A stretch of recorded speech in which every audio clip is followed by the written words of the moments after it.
you.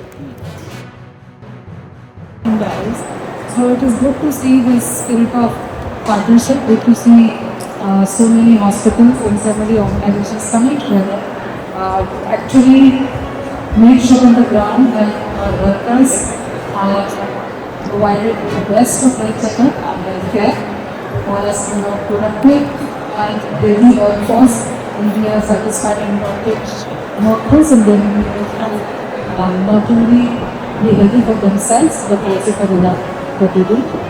Provide conditions together.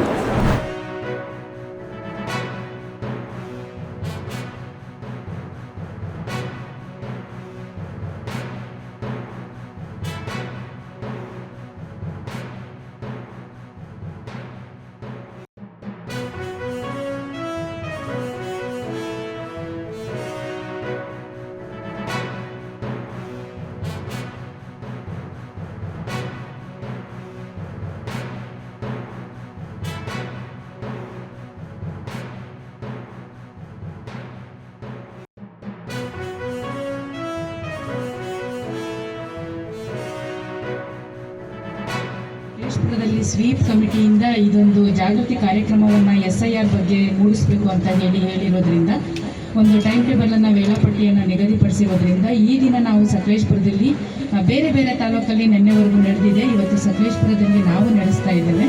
ಇದಕ್ಕೆ ನಮ್ಮೆಲ್ಲ ವಿದ್ಯಾರ್ಥಿಗಳು ಇಲ್ಲಿ ಹಾಜರಿದ್ದಾರೆ. ಒಂದು ಜಾಥಾ ಕಾರ್ಯಕ್ರಮವನ್ನು ಹಮ್ಮಿಕೊಂಡಿದ್ದೀವಿ. ಇದು ನಾಗರಿಕರಿಗೆ ಒಂದು ಏನು ಹೇಳ್ತೀವಿ ನಾವು, ಅವರಿಗೆ ಅವೇರ್ನೆಸ್ ಪ್ರೋಗ್ರಾಮನ್ನು, ಜಾಗೃತಿಯನ್ನು ಮೂಡಿಸೋದಕ್ಕೆ ನಾವು ಇವಾಗ ಈ ದಿನ ಮಾಡ್ತಾ ಇರೋದು. ಭಾಗವಹಿಸಿದ್ರು.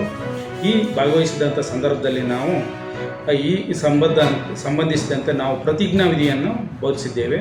ಈ ಪ್ರತಿಜ್ಞಾವಿಧಿ ಬೋಧಿಸಿ ನಂತರ ಎಲ್ಲ ಮಕ್ಕಳ ಜೊತೆಯಲ್ಲಿ, ಸಾರ್ವಜನಿಕರ ಜೊತೆಯಲ್ಲಿ ನಾವು ಜಾಥಾ ಕಾರ್ಯಕ್ರಮವನ್ನು ಸಕಲೇಶಪುರ ಪುರಸಭೆಯ ಆವರಣದಿಂದ ದೇವಸ್ಥಾನದವರೆಗೆ, ಸಕಲೇಶಪುರ ದೇವಸ್ಥಾನದವರೆಗೂ ತೆರಳಿ ಪ್ರತಿಯೊಂದು ಬೀದಿನಲ್ಲಿ ಬರ್ತಕ್ಕಂಥ ಎಲ್ಲರಿಗೂ ಸಹ ಈ ಅರಿವಿನ ಸಂಬಂಧಿಸಿದಂಥ ಪಾಂಪ್ಲೆಟು ಮತ್ತು ವಿವರಗಳನ್ನು ಮಾಡಿದ್ದೇವೆ. ಅದರ ಜೊತೆಗೆ ಅಲ್ಲೇ ಹಂತ ಹಂತವಾಗಿ ಬೀದಿ ನಾಟಕಗಳನ್ನು ಮಾಡಿ ಇದರ ಬಗ್ಗೆ ಅರಿವು ಮೂಡಿಸಿದ್ದಾರೆ.